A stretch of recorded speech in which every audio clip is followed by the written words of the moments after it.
Bien, on va faire, il y a 3 places. Nous allons donc procéder à 3 votes. Sandrine Dallaglio est candidate. Je demande qui est candidat. Monsieur Antoine Grange. Oui, je vous remercie. Je vais dire un petit mot, si vous le voulez bien. Allez-y. Chers collègues, si je propose ce soir ma candidature pour être représentant de la ville d'Annecy à la CIBRA, c'est parce qu'elle est, je crois, nécessaire, au nom de la représentation des diverses sensibilités qu'exprime notre conseil municipal. Tout d'abord, je regrette de ne pas avoir été sollicité, monsieur le maire, par le président de la CIBRA que vous êtes, pour qu'il m'annonce au moins qu'il ne souhaitait pas proposer de reconduire mon mandat en tant qu'administrateur. Mais ce n'est pas une blessure personnelle, loin de là, je vous rassure. Je pense qu'encore une fois, votre démarche est une faute commise envers les Annéciens qui nous ont élus dans notre pluralité pour siéger dans cette assemblée et représenter notre collectivité. Mais venons sur le fond du sujet, puisque vous vous obstinez souvent à nous écorcher sur notre prétendue rancœur ou notre amour-propre. Je vais vous montrer, comme j'essaie de le faire à chaque fois, que ce n'est pas le cas. Depuis le début du mandat, en tant que ville-centre de l'agglomération, le chantier des transports en commun est identifié comme prioritaire, quelles que soient les sensibilités politiques des uns et des autres d'ailleurs. Sujet prioritaire pour les Annéciens également, car il allie la justice sociale réclamée aujourd'hui par nombre de nos habitants et de la bifurcation écologique, qui est notre impératif commun. Mon groupe, notre liste à l'époque des élections et moi-même avons toujours été des fervents défenseurs de notre service public de transport en commun.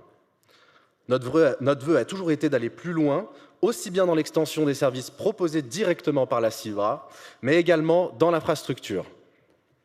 Cette infrastructure est justement le nerf de la guerre de notre mandat. Mon groupe et moi, nous avons défendu dès les premiers débats la priorité de la création d'une ligne de bus à haut niveau de service sur le secteur qui en a le plus besoin, de la rive ouest du lac au parc des Glaisins, passant par le centre-ville d'Annecy et notre université.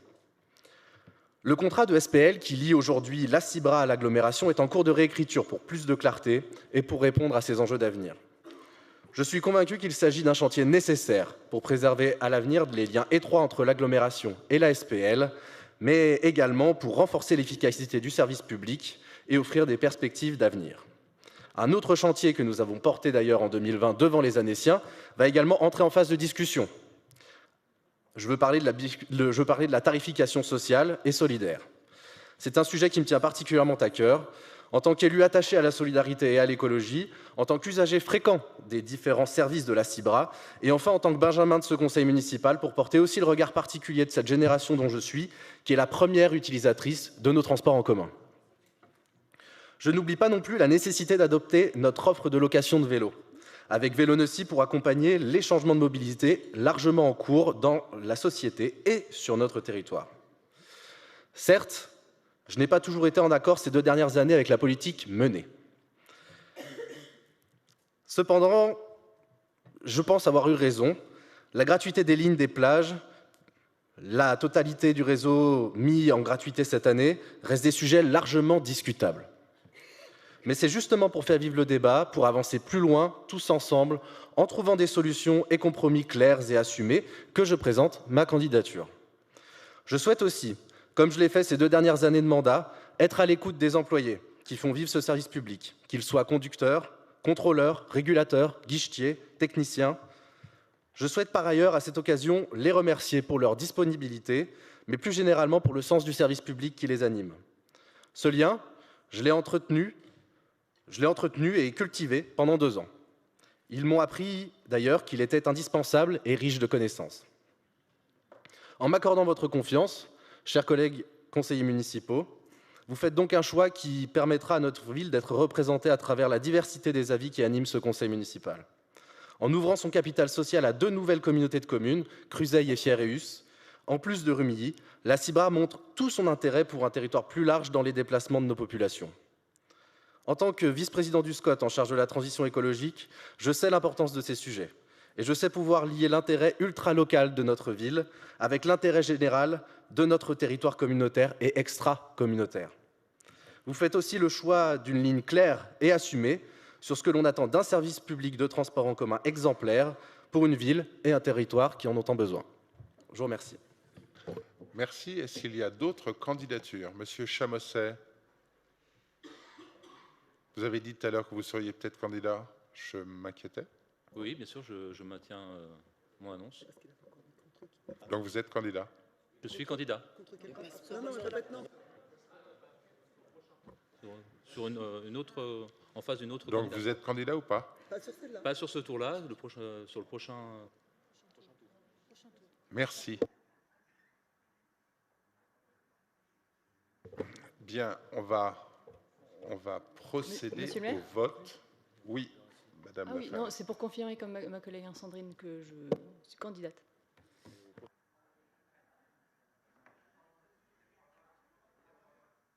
Ça va bien se passer. Bien.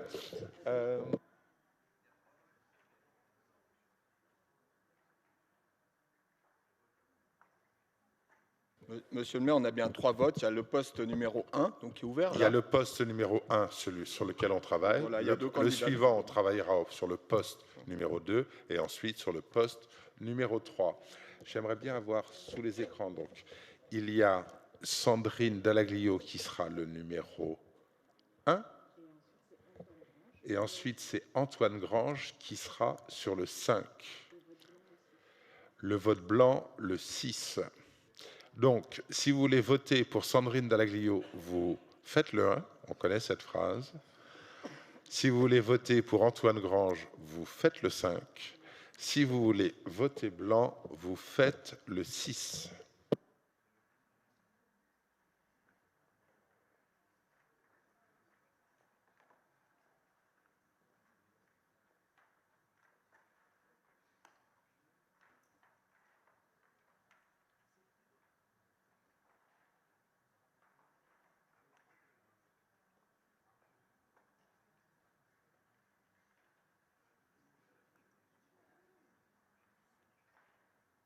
Bien.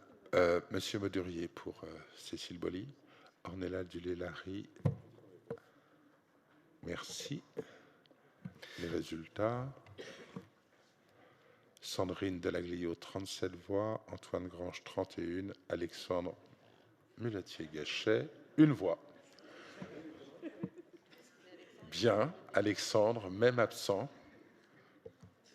Tu prends 1 voix. Bien. Donc, Madame Sandrine Dallaglio est retenue pour ce commun avec le grand taxi. Monsieur le maire, excusez-moi. C'est juste pour vous prévenir que nous quittions l'Assemblée face à ce démocratie complet. Merci, bonne soirée. Très bien. En vous souhaitant une excellente soirée.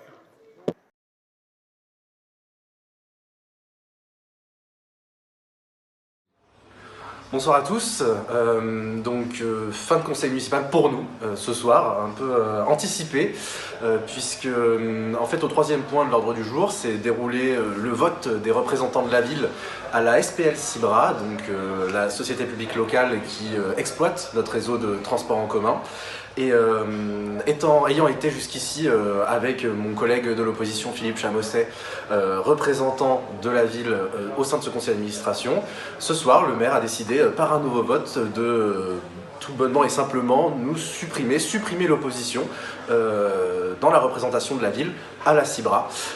En réaction, les oppositions ont présenté tout de même des candidats face aux candidats de la majorité. Aucun d'entre eux n'a obtenu la majorité des votes, c'est-à-dire qu'ils ont confirmé donc le choix de ne pas mettre d'opposition malgré la chance que l'on leur proposait pour pouvoir modifier leur décision à l'occasion de ce vote. Et donc nous avons collectivement, toutes les oppositions, décidé de quitter le conseil municipal en signe de protestation, car aujourd'hui la démocratie à Annecy ne fonctionne plus. Elle ne fonctionne plus parce qu'à travers ce vote, c'est un déni de démocratie, c'est le refus de faire exprimer les oppositions, aussi bien au sein des institutions de 3e niveau comme la SPL Cibra ou comme d'autres, mais également au sein du conseil municipal, puisqu'on peut dire tout ce que l'on veut. Demain, notre parole ne sera pas relayée dans les grandes institutions qui font les politiques publiques de notre territoire.